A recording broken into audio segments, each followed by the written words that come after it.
Hello, I'm Vince Cable. I'm Secretary of State for Business Innovation and Skills.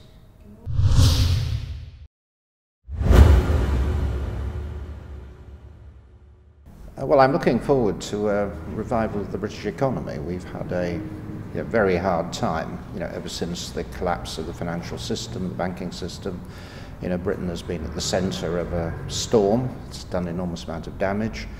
But the government has a very clear plan to get us out of this mess. It involves discipline over the budget, keeping interest rates down until the economy recovers, and trying to rebalance the economy towards exports, towards manufacturing, towards business investment. Those are our priorities, and we've set the course, and we've got to ride through this very, very difficult period.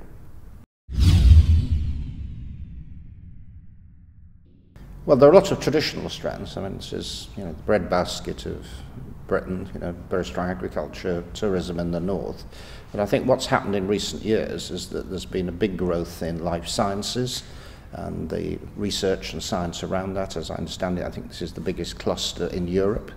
And that's why the government in the budget put, I think, another 26 million into supporting that research through the science park. There is a big growth of creative industries, and again funding is now going into that through the low carbon financing mechanisms. There are pockets of advanced manufacturing. Lotus is the most conspicuous of those. It's doubling its output in the next few years, again with government support through the Regional Growth Fund. And then further to the east on the coast, and this is offshore oil and gas, future offshore renewables, and the enterprise zone that's been established at Great Yarmouth and Lowestoft will tap into that.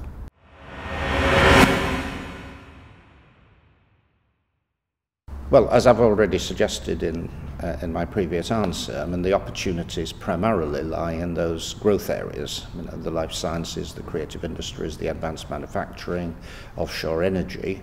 But, for tens of thousands of small businesses, of course, it's supplying the local market.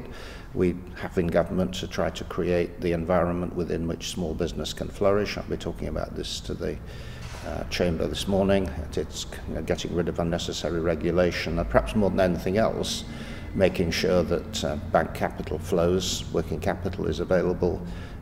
We get over the problems of credit restrictions that have applied in the last few years, and also making sure that the area has satisfactory infrastructure. One of its biggest problems is both road and rail isolation, and there are projects coming through to address that.